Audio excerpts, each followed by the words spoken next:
Hello, listeners. This is Kat, and welcome back to Put Your Hands Up Podfics. This will be the continuation of Splintering Ice. This will be Part 9, Chapter 9, entitled Protecting. Mike Sensei! As soon as they opened the door, he was swarmed by wide-eyed kids covered in snow and shaking from adrenaline. Ashido was the first to him, face-to-face screaming about something he couldn't quite catch over the shouts of other students. "Told us to come back here! Are you hurt? What's going on?" "Everyone back up! Let us in!" Ida's voice carries over all of them, and, in a surprising turn of events for the English teacher, Class 1A actually listens. They hush as much as possible, sidestepping out of the way, while still remaining close. A low growl sounds off from Bakugo, arm hung around Hizashi's shoulder. Probably would have been better to let one of the other kids help the both of them on the walk, but in the hurry to get away from the area, Hizashi had instinctively swooped Bakugo's arm around his neck and pushed forward, bum knee or not. "Shoji," Ida's saying as he closes the door, "could you try and warm Tsuyu-san up?" Hizashi watched for a short moment as Shoji grabs a few different blankets and sits beside the unlit fireplace. Todoroki walks from the throngs of students surrounding him and proceeds to light the fire into existence. Ignoring all of that, it's almost amazing how calm they all are about Asui. The girl's freezing and out for the count, and they're all treating this like a normal event, which maybe it is. During wintertime anyways. He would bet his money on the fact that Shota would already know all this. "Baku, bro! Man, are you all right?" "Oh, right. Bakugo." The arm around Hizashi's neck is ripped away almost violently as Bakugo goes stumbling a few steps back. Hizashi reaches out to catch him, but he apparently doesn't have to worry about it as Kirishima and Sero go swooping in on either side of him, grabbing hold and slowly lowering him to the ground. "Dang, dude," Kirishima mumbles, finger softly brushing against the gash in Bakugo's hairline, leaking scarlet liquid down his face like a leaking faucet. "What did this to you? It looks pretty bad." "It's fine, weird hair," Bakugo hisses, giving a half-hearted shove that goes ignored by Kirishima. "I'm fine. The shit can't bother me." "It's clearly bothering you a little, man," Kaminari says, peering over at him concernedly. "Your words are slurring, and you're falling all over the place." "Shut it!" Hizashi slowly makes his way over to one of the office chairs beside the monitoring station, weaving between the groups of kids catching up and trying to figure out what's going on. He'll figure this out and explain it all to them. He just needs to sit down for a second. He practically collapses into the rolling chair, a low sigh escaping him as the pressure on his twinging knee is finally taken off. He's probably going to have to look at it somewhere else in the building. Doesn't really feel like having 19 or so students gawking at his brutalized knee flesh. "Are you all right, Mike-sensei?" Hizashi looks up and nods before he even realized who it is. "Yes, I'm all good, little listener." Uraraka gives a half-hearted smile, fingers nervously fumbling with her wrist guard. Hizashi doesn't say anything else, twisting around in the chair and grabbing hold of the landline phone by the computer monitors. The screens themselves are barely able to be recognized, snow coming down harder by the second, blocking the lens from outside. The phone rings one time before a dial tone goes flat, then silence. Hizashi stares at the phone for a second, making sure he's typing in the right number into it. The people at the perimeter building should already be aware of this, after all, but they aren't aware of the situation here as of yet. He presses call. It rings once. Dial tone. Flat line. Silence. What the hell? Hizashi's mumble does enough to make Uraraka stiffen beside him. "Could you not reach them?" No, I couldn't. Not sure why, either." He tries a third time, just in case. The third time is the charm, after all. Nothing. "Could something have happened to the security guards out there? I heard that a villain broke in here." Hizashi turns to look at Uraraka. "Where'd you hear that from?" "Aizawa-sensei yelled it at us before sprinting away through the snow. He said to get to the nearest base to take cover, so that's why my group came here. All Might's group was on the way to Aizawa-sensei's outpost, but decided to come with us so we'd all be together." She pauses. "I hope All Might is all right down there by himself." Hizashi sighs, feeling the same dread in himself, too. "I'm sure he is, kid." "And what about Aizawa-sensei? Where did he go?" She pauses again, eyes flicking across the room, an edge coming to her brow the longer she looks. And where's Deku-kun?" Hizashi almost explains it to her. Almost. But decides to halt the explanation for a second. He grabs his cell phone from in his pocket, scrolling through his contacts until he finds Shota's number. He dials it and hears the ringing rolling by one after another. Then voicemail. Damn it. Hisashi takes a deep breath. Okay, so Shota is probably busy trying to get away from the villain undetected. That's his style. He probably already grabbed Midoriya and is getting the hell out of Dodge by now. Okay, all right. Yeah, that's probably what's happening. In that case, he scrolls through his numbers again, finding a second goal. It rings 2 times before someone picks up. Mike? Hisashi sighs an almost panicked sigh of relief, feeling the beating of his heart calm down ever so slightly. All Might, man, I was beginning to get a little freaked out. I can't get a hold of anyone up here. Neither can I, All Might says with trepidation. I've tried to contact the facility's staff by the perimeter, but I can't connect. I know that's where the villain broke through, so I'm a bit anxious as to what's going on over there. My guy, Hisashi can't believe he's about to say this. Please don't go investigate by yourself. We don't know what's going on, if there's more of those guys out there, plus the weather is picking up. There's a long pause over the line and Hisashi feels slight panic. With all due respect. You're probably right. Have you heard from Aizawa yet? Hisashi shakes his head, despite the fact that All Might can't see him. No, I tried to call, but he didn't pick up. Okay, all right. He hears All Might let out a deep sigh over the phone, and it's a sort of visceral thing, hearing the previous number 1 hero take a moment to calm his thoughts when the guy always seemed like a go, go, go type of guy. Let's leave these lines open for him, then. Call me if you hear anything. I'll do the same. All right, cool, Hisashi says, taking in the plan of All Might easily. Sounds good. Bye.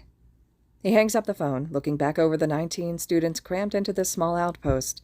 19 students who, if anything happens to them under Hisashi's care, Shota will murder him. He looks past them to the windows lining the walls, a few feet off the ground, darkening skies, billowing and howling winds, specks of snow flying by at a blinding rate. He looks down to his phone, as if staring at it will make it ring faster. But he doesn't receive a phone call from Shota, no matter how long he waits. Shit. If we run into trouble out here, I'm handing him to you, and you're to book it out of here. That was All Might's original plan. He'd been in charge of keeping Midoriya safe, while Shota would deal with any possible villains. Yagi hesitates because he's the All Might. He doesn't run, especially when someone, in this case Shota, needs help. But when he glances to the form draped over Shota's back, something haunted flashes in his eyes, and he inevitably nods solemnly. Got it. The wind whips viciously at Shota's clothing and face. It's not nearly as bad as it was during the blizzard a couple days ago, but now he has a few things going against him. The snow is even deeper. He's having to high knee through most of it. They couldn't find any snowshoes at the outpost, so that wasn't a possibility. Plus, he's running on fumes now. As soon as Midoriya got sick, it went downhill very quickly. They only noticed something was wrong when the kid woke up in a daze, and All Might was able to feel for himself how suddenly hot he had gotten. A rapid change from the cold skin from before to sweltering flesh. Shota had been battling the kitchen to try and scrounge up some actual food for when Midoriya woke up again before Yagi had called out fearfully. The kid was obviously delirious to some extent, and he was left wondering what had caused such a turn in his condition after only a few hours sleeping. Midoriya had wanted his respirator, but that could have been problems from the secondary drowning symptoms being barely bearable in his sensitive state. As the day went on, though, the answer came to him. The popping and bubbling he had heard in Midoriya's chest before, he thought was mainly due to secondary drowning, but what had come from not being fully equipped to taking care of secondary drowning was what looked like full-on pneumonia. He wasn't a doctor. Drowning and then running around in freezing temperatures with water still in your lungs is a surefire way to bring on pneumonia. He's just surprised it happened so quickly. He knew the basics, but he was able to recognize the main symptoms immediately. Fever, difficulty breathing, coughing, the subtle wince on his face whenever Midoriya would breathe a little too deeply, his pallor growing even worse. God, this kid couldn't catch a break. They tried to manage it, they really did. With Midoriya in even worse condition, both him and Yagi were pretty adamant about not bringing him out into the cold. They had finally agreed on it, and then an entire day later, they agreed on the exact opposite decision. He's not going to last the next 3 days like this, Aizawa. And that's just assuming we'll be here only for 3 days. We don't know what other complications could come up. Shota just nodded, rubbing his tired eyes, because after Midoriya's escapade earlier that day, with his quirk shooting off earlier, Shota thought he was going to have a goddamn heart attack. A delirious and wounded kid shooting off a quirk that destroys his bones on the regular was the last thing he wanted to see when coming back into the living room from the bathroom. And the fever was skyrocketing to dangerous levels, dehydration and exhaustion becoming a problem on top of that, and the breathing. Geez. It sounded like he was trying to breathe through small holes cut into a plastic bag, popping and wet sounding, not quite coming all the way, short and fast. It was a nightmare. Mike is saying that he could go to try to find help, but with his knee. And I don't think it's wise to send any of the students out into that, even if there wasn't a villain whose location we don't know. I agree. So they left, Shota forced clothes onto Midoriya's dazed form, working with scorching limbs that wouldn't hold themselves up and trying to ignore the lost stares being thrown his way in the form of glazed wide eyes. The kid kept trying to lean his head on him, too, making it 10 times more difficult. After pushing him off for the second time, Shota just left him be until he was finished. And Yagi had informed Mike over the phone. Mike was unhappy about it. He had been stressing about Midoriya just as much as they had. It was probably worse for him in some ways, not being able to help from so far away, just having to listen to all the details of their experience through the phone. And he was the teacher in charge of Midoriya for the training demo. He had been there with the kid before the villain was lured away. Izashi probably felt horrible. He was like that. But he wouldn't let it show too much, especially through his voice over the phone. He was like that, too. All Might almost face plants beside him, a gargled breath leaving him and painting his face in red. It startles Aizawa, even if it is a pretty ordinary sight. It's just, these whole few days have been an exhausting ride. Any little obstacle feels like a mountain they have to climb. Are you okay? All Might huffs, wiping the sleeve of his borrowed coat across his face to get rid of the blood. Yes, his body isn't used to this much exertion yet. I'm okay, let's keep going. And suddenly, Shota's torn. All Might needs a break. He's a strong man, even in this form, able to do things most people can't, but he's also frail to a certain degree, worn and doesn't have the same endurance his self of the past had. But they can't take a break. The weight in his arms has been constantly dead weight. Midoriya's limp, his head lolling off of Shota's arm and hanging there in the air. He's shivering, trembling despite everything he's covered him and bundled him up with. Yet Shota can still feel the ever-present heat soaking through the cloth separating him from the kid. They can't take a break. Not yet. Aizawa, All Might calls, and Shota snaps to attention. The older man is several feet in front of him, his golden hair tufts getting whipped around wildly in the air despite the hood trying to keep them at bay. Come on.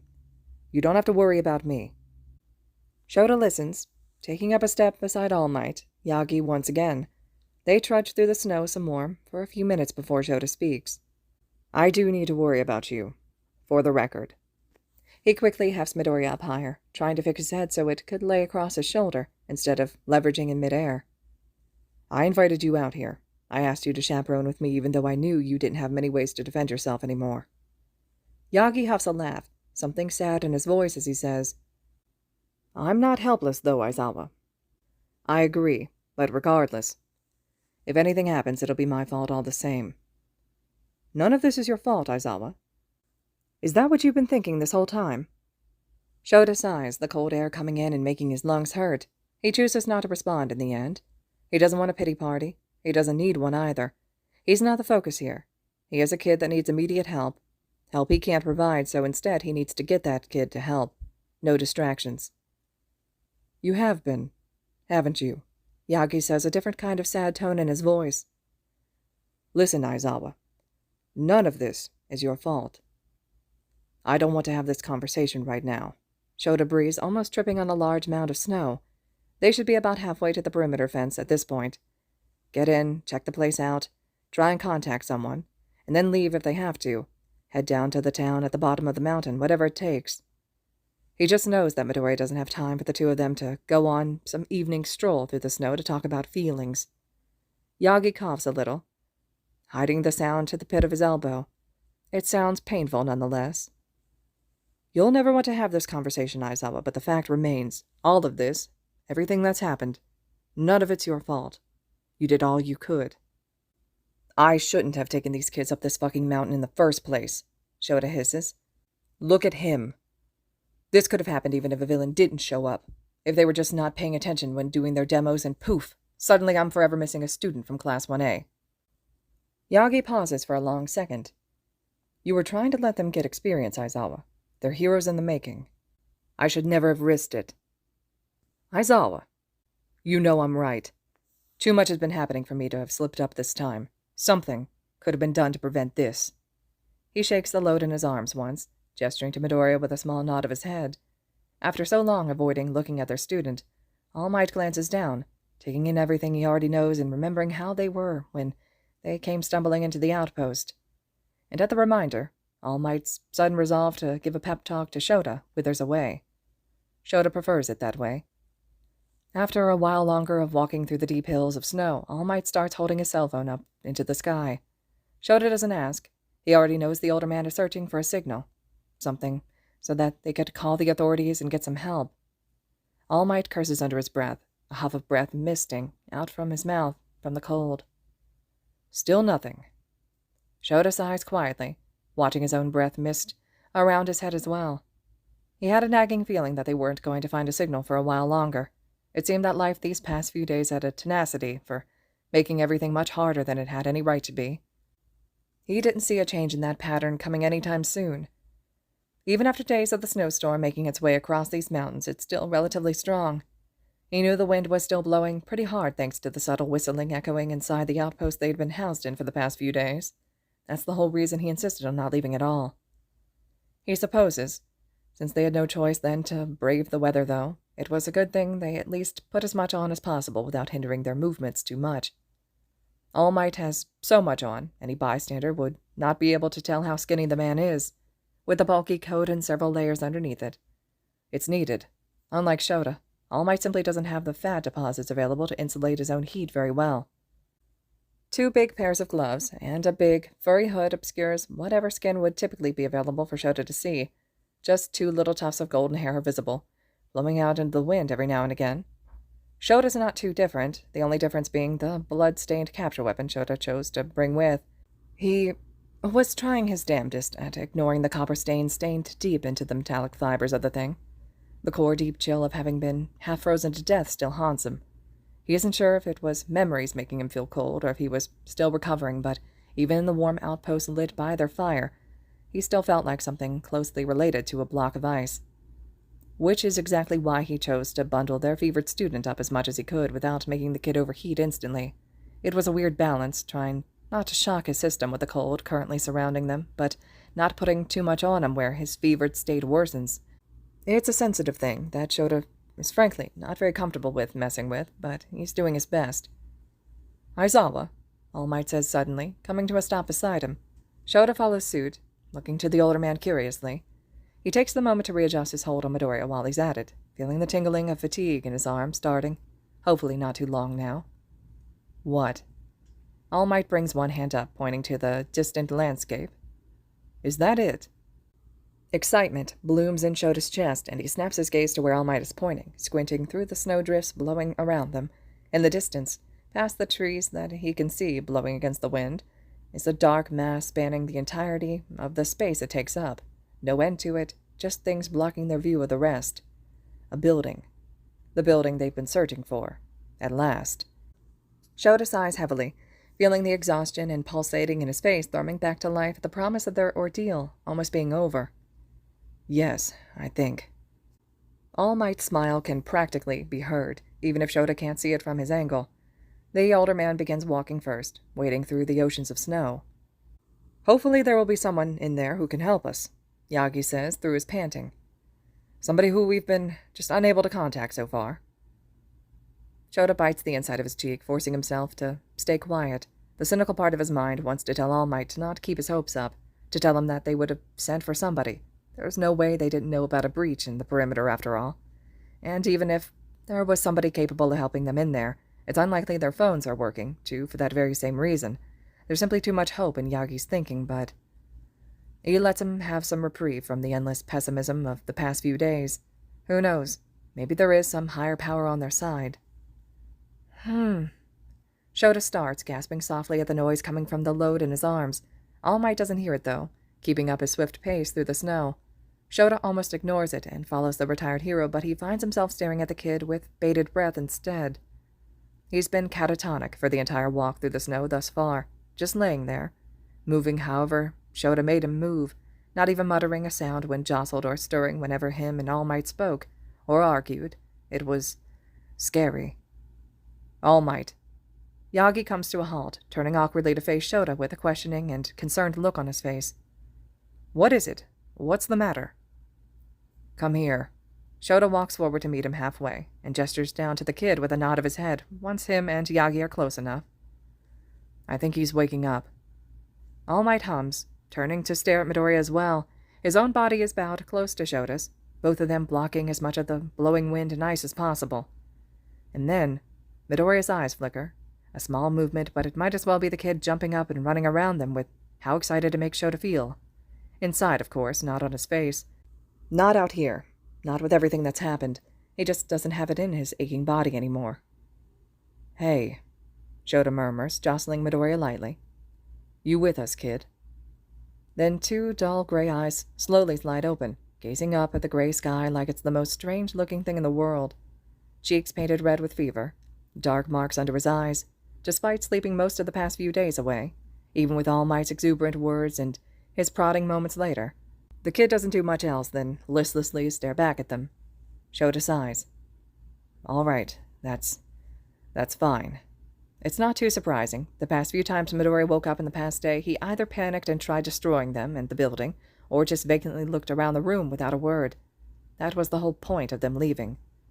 All Might seems to think the same thing, tucking the blanket closer around Midoriya's neck with a sigh. Yeah, let's keep moving, Aizawa. Even with the small amount of exuberance at finding the building, dimmed due to Midoriya's state, they still move quicker than they have been. Where excitement once was, drive now resided, newly lit now that they were both reminded of the whole reason they were out here. The primary building of the facility is built with a gray brick, meant to withstand the extreme weather, similar to the outposts. Whether that be snowstorms, strong winds, or even avalanches and landslides. It was strong, and it could stand up to most anything. Which is the exact reason that, when All Might and Shota approach it, they come to a sudden, stunned stop at the large hole blown through both sides of the building. Through and through damage, bricks crumbling and icing over at the edges. Shota could see the mountains leading away from the facility on the other side. Inside, from their view outside the hole, papers were blown around and snow piled high, even with the shelter of the building being mostly intact. This happened days ago, then. This must have been the original breach, then, All Might says, where the villain broke through to the facility. Shota nods. Looks like it. All Might takes a deep breath. Never gotten used to this. The dread I feel every time I walk onto a scene like this. And that, Shota can agree on. The hope that All Might's words brought him, even if mostly overshadowed by his own realism, feels like it's been completely squashed out now, broken and left to rot, all with just seeing what the villain left behind before coming to harm his students, and all the implications that come with it. Let's go, All Might whispers, taking half a step forward. It becomes a full step once he realizes that Shota's coming with him without hesitation. The man is as brave as they come, but even he realizes how screwed he'd probably be if he went in alone and actually found the villain just standing there. They step past the small hill of bricks left behind on the ground, ducking down past the ones still attached to the wall. Flickering lights line the inside, moving all the way down the seemingly endless hallway, until they couldn't see any more. Desks were strewn about, couches and glass from windows. Further down the hallway, Shota could see deep cracks from the holes made into the building breaking apart the ceiling, beds and some of the students' belongings crushing what remained of the ceiling panels. Gosh, All Might murmurs, pulling his hood off and kicking debris out of his way. One impact couldn't have done this much damage. Even if it was powerful, I would know. I've blown plenty of holes into buildings. Shota ignores that last comment, but All Might's right. Being inside now, hood off and able to see everything around them clearly, this wasn't all from the initial destruction of the building's walls, or even an attack thrown against the quirk-generated shield the facility was known to have. Shota moved further down the hallway, while All Might looked around behind him. Cracks decorated walls further down, too, in isolated sections of the wall, completely unrelated to the giant hole. Tables and windows were shattered, too, whereas others weren't. Not any localized damage past the main hole, then. All separate attacks, which means... Shota steps over the mountain of beds and his students' belongings, lugging Midoriya up with him. The kid gasps loudly. even more distinct due to the metallic echo the respirator brings, head lolling sideways and eyes blowing wide. Shota almost trips over the destruction he's maneuvering around at the sudden reaction, not understanding until he looks up and down the hallway and...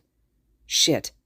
He stumbles, back connecting with a splintering headboard from one of his students' beds.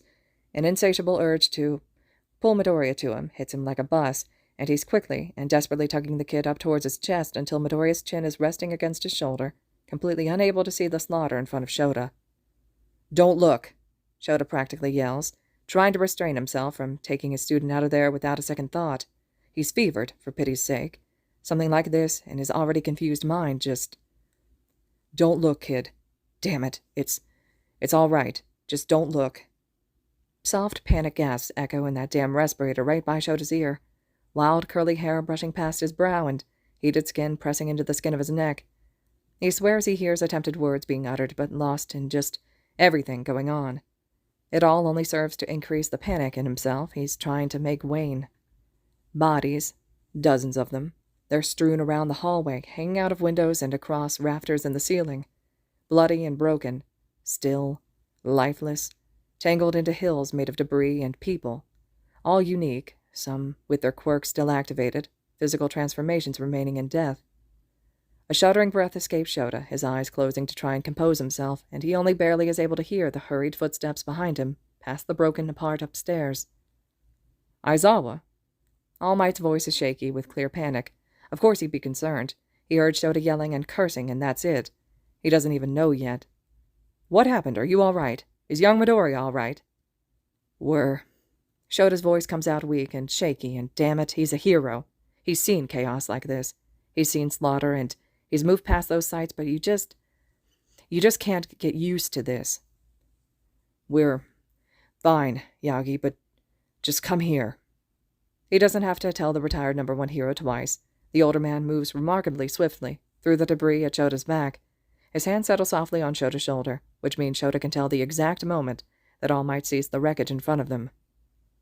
"My God," All Might whispers under his breath, hand clenching around Shota's shoulder and the entire rest of his body, winding up like a cobra ready to strike. I couldn't have. How could..." Shota sighs, squeezing his eyes shut. "We couldn't have done anything, Yagi.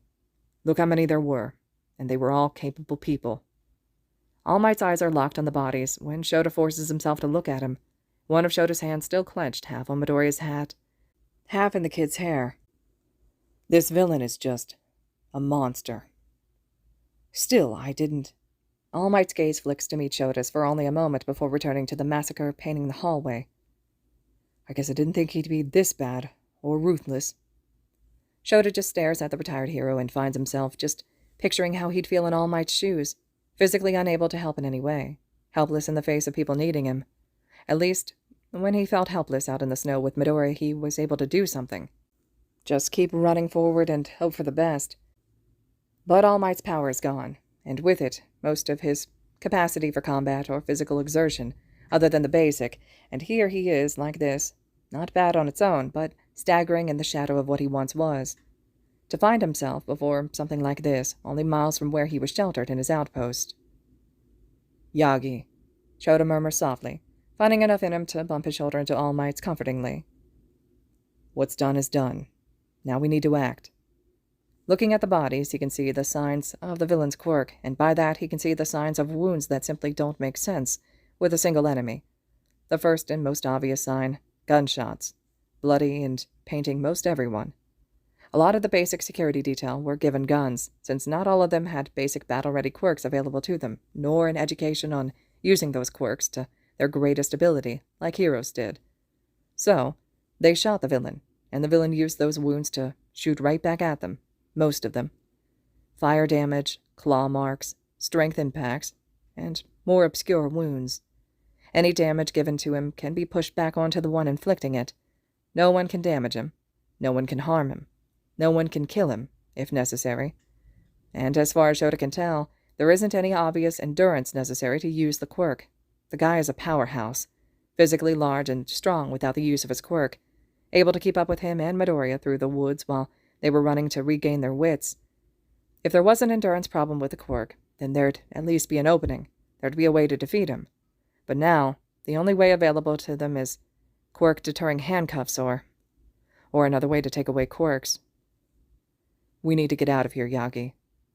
All Might looks at him with shadowed eyes filled with mourning and horror, and Shota barely manages to rip his gaze from them. His students aren't prepared to handle a villain like this. Shota is, yes. He can get rid of the villain's quirk long enough, but he can't be everywhere at once. Plus, he doesn't know where the villain even is. Shota could leave Midoriya with Yagi and run to Izashi's outpost to ensure those students' safety, but for all he knows, the villain could be closer to here. He would be waiting at the outpost with his 19 other students waiting for help to come and never truly realize what happened until it's too late. The villain could just have been wandering out in the snowstorm for all they knew.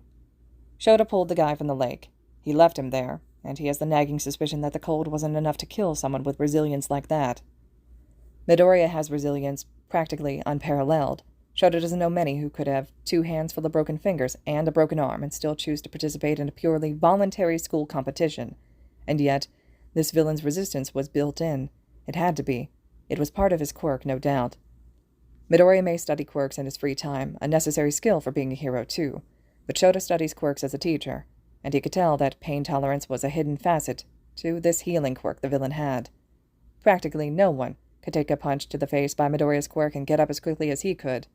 The kid's power could shatter buildings, for crying out loud. So someone like that, with no endurance drawbacks and apparently a bloodlust for anyone nearby, including children, as seen with his tenacity with trying to kill Midoriya, going after a building full of his students and Hisashi. No, they had to contact the authorities. Other heroes who can somehow contain this monster of a villain, now. Did you find any working phones? All Might takes a deep breath, squeezing his eyes closed and wrenching his head away from the scene in front of him. He forces himself to turn his back, facing the section of the hallway he came rushing from. Not yet, but their security section is over there. I just haven't had a chance to try any of those yet. Shota nods. All right, then let's go look. Yes, let's. Shota's in the middle of trying to shift Midoriya to keep the gruesome scene from being seen by him when All Might makes it across the ceiling wreckage and... I thought I got everyone, but... Shota's muscles lock into place, gripping Midoriya tightly to himself. He snaps his gaze past the massacre, completely ignoring All Might's questions behind him, overshadowed at the far end of the hallway. Right before it stretches and curves too far to see any more, stands a single, hulking form. A familiar, hulking form. But apparently not. The villain. Panic shoots through Shota. He's here. He came here after the lake, too. He did survive it, just like Shota's gut was screaming at him. They shouldn't have gotten distracted. They should have been in and out, rational, goal-focused, but... Wait a minute, the villain says, voice rumbling and slow as he lumbers down the hallway towards the carnage he's created. There's a small smile trembling at the edges of his mouth, something like recognition glinting in his eyes. You're that guy. The eye guy. The teacher and... The villain's eyes lock on Midoriya, a full sneer spreading across his face, and his eyes practically bugging out. At the same time, Shota feels Midoriya stiffen, a grip he didn't realize was there tightening on Shota's coat front. When he looks down, he expects to see the same panic as before. After all, the carnage is right in front of the kid now, but he doesn't seem to even notice that anymore. In his previously dull, glazed eyes now shimmer anger, directed anger, at the villain. Shota curses under his breath, shambling backwards on the splintering wood beneath his feet. No, not All Might. At all. Not now, just Yagi. Calling him All Might once will just be painting a large red target on the man's back. No. Yagi. I can't believe that damn kid survived that, the villain shouts, excitement lighting up his words. These guys didn't survive very long at all. This kid is fun. All Might's face peeks over the debris, eyes locking onto the villain, and something similar to the look Midoriya gave him shimmers in the depth of the tired blue eyes. But no, that's not going to be possible. They can't let out their anger. Neither of them. They need to run. Yagi! But he doesn't look so good, huh? Take him, Shota hisses, grappling with the blanket and gangly limbs of the kid in his arms. The kid he desperately needs to get away from this villain. Just take him. The villain steps onto the massacred bodies he's left without a care, and something hot and vicious erupts in Shota as he finally manages to push Midoriya into All Might's arms. All Might reaches almost desperately over the pile separating them, grabbing hold of Midoriya and pulling him to himself. Should I put him out of his misery, then? Midoriya kicks off, somehow managing to get his feet under him, long enough for All Might to gain a solid grip on the kid. The blanket falls from his shoulders, pulling at his feet, and he offers the villain another angry glare through glazed and fevered eyes. Midoriya's clenched fist is still tangled into Shota's coat, with even more resolve of not letting go. The villain steps closer still, and him walking on the bodies of people who fought him just like he and Midoriya did sends Shota over the edge.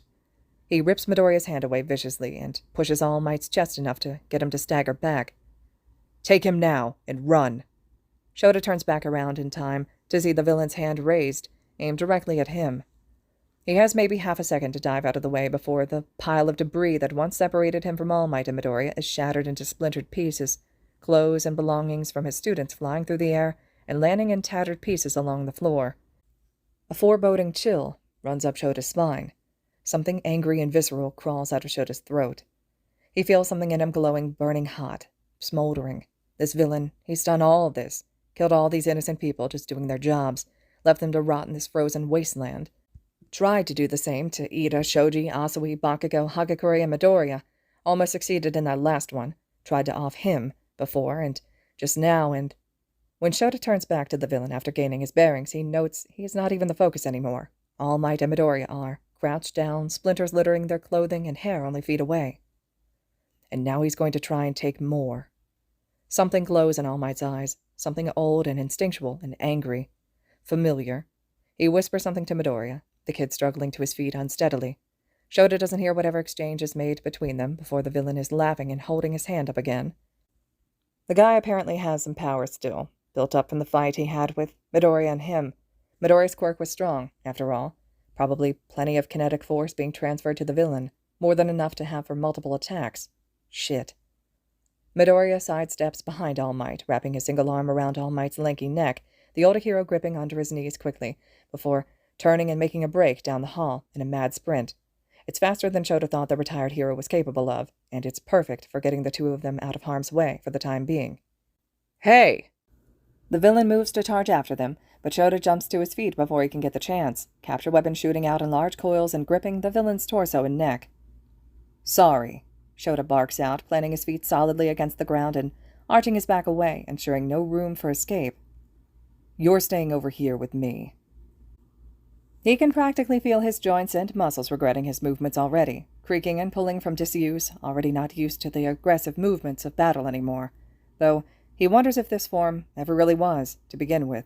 Perhaps long ago. Shota shouting behind him, something at the villain, but Toshinori keeps running forward, lugging along the heavy weight at his back. The boy's been putting on a lot of muscle recently, and it's never been more apparent than now of all times, though he finds himself strangely distracted from that by the scalding heat bleeding through the kid's clothes into Toshinori's back. All right, young Midoriya, Toshinori murmurs, panting and skidding to a stop. The wetness still on his shoes squeaks terribly against the tiled floor. He peers over the strewn desks around the area, trying to ignore the booming sounds down the hallway. We need to try and find a working phone, all right? A landline or a satellite phone, perhaps. Though he says it more for himself than anything, Toshinori is surprised to feel the subtle nod on the back of his neck. He sighs, closing his eyes for but a moment to compose himself before springing into action. When he sets Midoriya down, the boy actually manages to stay on his feet long enough to stumble over to a big pile of debris. Then he collapses to his knees, a wet, terrible cough erupting from his already wheezing body. A screaming sound in the back of Toshinori's head is telling him to get the kid to just relax, go sit by the wall, keep a lookout if he wants. Okay. He doesn't, though. The impacts echoing down to them from Aizawa's battle prevents him from doing so. Okay, here we go. The area is a big mess of wires and bent plastic, shoved together into large masses of rubble. Toshinori manages to shove a heavy table off of a pile of shattered computer pieces and wires, lifting with a loud grunt that draws Midoriya's attention back to him. The boy is hunched over, splintered pieces of wood in his hands and a dull look in his eyes. Rasping echoes even over Toshinori's own, a small tremor running down the kid's frame. The two of them are a real glorious image right now. I'm fine, my boy, Toshinori says, kneeling down to the shattered remains of office equipment, picking through it and forcing his gaze away from his protege. You don't have to worry about me. Even if the perimeter base were to have the means to contact authorities down the mountain, the longer Toshinori looks, the more unlikely it seems of them finding an intact phone, anyways. The only thing visible are broken pieces of white plastic, glass, and ripped-off pieces of buttons. A mess, a true mess. Toshinori hesitates, standing and wading over to another pile of debris. Have you found anything over there? He glances over to the boy, only to be taken aback when he finds him pulling himself to his feet while using the edge of a nearby table. Toshinori's heart sinks, shooting away from his next targeted pile and coming to the boy's side. Whoa, whoa, whoa, young Midoriya, he hisses, grabbing a hold of his successor's arm as gently as he can manage, while still remaining firm. Relax. Take it easy. You don't have to stand up. An explosion down the hall makes Toshinori wonder exactly how empty his words are, if he's spouting comfort to himself just as much as his boy here. Midoriya grips a solid hold onto Toshinori's coat front, balancing himself as what appears to be a dizzy spell slams into him. Toshinori takes it in stride, glancing around them to continue his search while tending to his student at the same time. The kid's grip tightens for a split second before releasing a harsh cough ripping from his throat. Here, I found that. And the kid points at the ground, a small space cleared away from debris in a single, rather large, black box sitting in the middle, a small antenna just barely sticking out from the top, a satellite phone. Almost assuredly, able to contact someone. Oh, Izuku, Toshinori gasps, pulling the boy into a hug. You're incredible. And then he lets go, kneeling down and pulling Midoriya down with him. He's typing in numbers into the phone before he even has time to process what he's doing, and then the static erupts through the speaker. A beeping, faraway voice. Hey, more static, exploding in the silent space between him and the kid. More impacts and grunts ring out down the hall. Shouts and laughter. A chill runs up Toshinori's back. Anyone there? His heart leaps. The thready ache from his long-time wound, aching as his entire body jolts so suddenly, excitement and relief flooding his every sense. Yes, we are here. Do you hear us? Yes. More crackling static that makes it a miracle that the answer wasn't flat-out silence. Where are you? Who are you? Toshinori sighs, glancing behind him down the hall. Aizawa still stands, dodging out of the way as the villain makes a mad swing, capture weapon somehow ripped and torn between the two of them. I'm a teacher from UA at the weather training facility on Mount Hotaka. UA? Hero students? Yes, Toshinori presses, feeling vibrations and hearing shouts nearing them, coming closer with each passing second. There's been a villain attack. We need assistance up here. Many casualties. The villain is still active. There's a short pause that lets the weight of his own words sit there in an uncomfortable silence, only drowned out by soft wheezing beside him, and alarming shouts meters away. We hear you, the man on the other end says. Someone will be there as quickly as possible. Help is coming. Something slams into the wooden desk to Toshinori's right with an audible grunt, dark hair and clothes surrounded by wooden splinters. The phone is plummeting to the floor before Toshinori has another moment to think. He's suddenly wrenching Midoriya behind him, using his body as a shield to the best of his abilities. Thin and frail as he is, he can still serve as that much for his successor. And then he catches sight of the villain for the first time. Hulking and massive, not a bit of damage on him, other than rips in his clothes. Eyes sharp and mad, and they widen as soon as they take in Toshinori standing there. No barriers between him and this villain.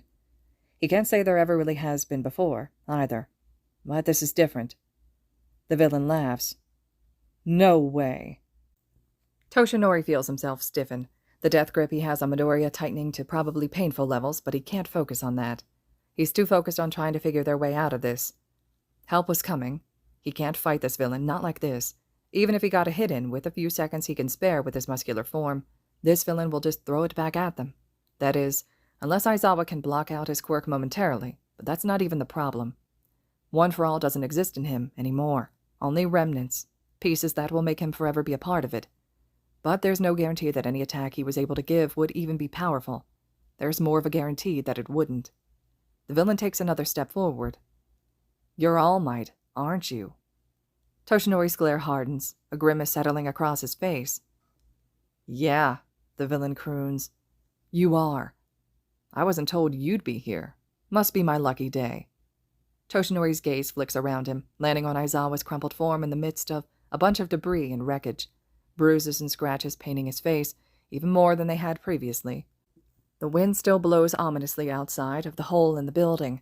Midoriya's hand grips his coat from behind, something powerful running beneath his fingers. He knows his boy can't fight. Not now, not here, not like this. "Give that kid to me," the villain snarls, reaching out with one meaty hand. "I'll make it nice and quick for him." Toshinori feels something deep within him flicker, an overwhelming protective instinct that makes him bare his teeth, not in his renowned smile, but a snarl. "Over my dead body." Midoriya moves. Aizawa moves just the same, shifting and pulling himself in the wreckage with a heavy huff of breath. Toshinori only has enough focus to pay attention to one of them, yanking Midoriya back to him by his arm, hugging him to his body. "Don't you even think about it, young Midoriya." The boy pushes off of his abdomen, trying to wrench himself away, trying to step between this villain and his teachers, and, damn it, One for All is meant to save people, but at this moment he'd prefer nothing else than for the kid to just get out of here to safety. Forget about the two of them. If the kid tries to attack, it will just jar everything. They left the outpost to get him help. He doesn't want the opposite to be forced on the kid now of all times, when he's at his most vulnerable. Toshinori steps back, dragging Midoriya with him as he tries to search the area for a way out of this mess. There's weapons further down the hallway, past the villain, where the massacre was. He could grab a gun or something. All Might with a gun is almost a nauseating image for him, but at this point, sacrificing his ideals for a mere moment, Aizawa shoots out of the wreckage, plowing forward. Midoriya pushes off of Toshinori in the same breath, hand flinging out from under Toshinori's arm and pointing directly at the villain, his fingers poised to flick out, just like they've trained. Aizawa stops suddenly, like he's waiting, and in that same moment Midoriya lashes out, fingers snapping against one another, wind whipping even stronger than when they were outside in the storm. The kid wrenches back harshly into Toshinori, who bears the impact with a grace decades' worth of experience has granted him. The villain goes flying back, a harsh grunt escaping his throat as he impacts with the floor, but he laughs, a murderous sound that rumbles deep in his chest. "Idiots," he says. "You've just given me more to work with." In the days to come, Toshinori would be asked plenty of times what happened to the villain at Mount Hotaka, how what happened could have happened, by parents, Nezu, the press, other teachers, Gran Torino. He wouldn't have much of an answer other than a nagging voice that he simply didn't want to confront. Midoriya thought he was dying, and if he knows the boy at all, he knows that he's concerned about the strangest of things when he's facing his own direst of situations, including the fate of One for All. Shota's hair flies up, erasure activating as he charges the villain. He knows this can't last much longer. He knows he's getting tired, knows he's wounded, knows that if he fails, then Midoriya and All Might will be the only ones left, both plenty and outrageously capable people, but both having seen better days. And he knows, for a sure fact, possibly the surest he's been in forever, that he was not going to let the villain anywhere near Midoriya again, no matter what. He reels his hand back, locking eyes with the villain long enough to watch with pleasure as something akin to fear flickers across his expression. He punches, something strange bursting in his very being. Wind whips around him, a strength forcing him back unexpectedly, but not one with any impact. Nothing hits him, though he does feel a strong pain shoot up his arm, which seems to set his entire nervous system on fire. When he looks back to the villain moments later, it's to find a still form not even twitching on the ground. "Aizawa." He turns, still seated, and almost shrieks when he tries to put weight on his right arm. All Might is standing there, eyes wide enough to where Shota thinks he can almost see the whites of them, his mouth agape, his fists clenched in the fabric of Midoriya's coat, practically holding the kid up. And Midoriya is staring at him too, something confused and amazed and horrified in his eyes. Something haunted, almost, he'd say. "What?"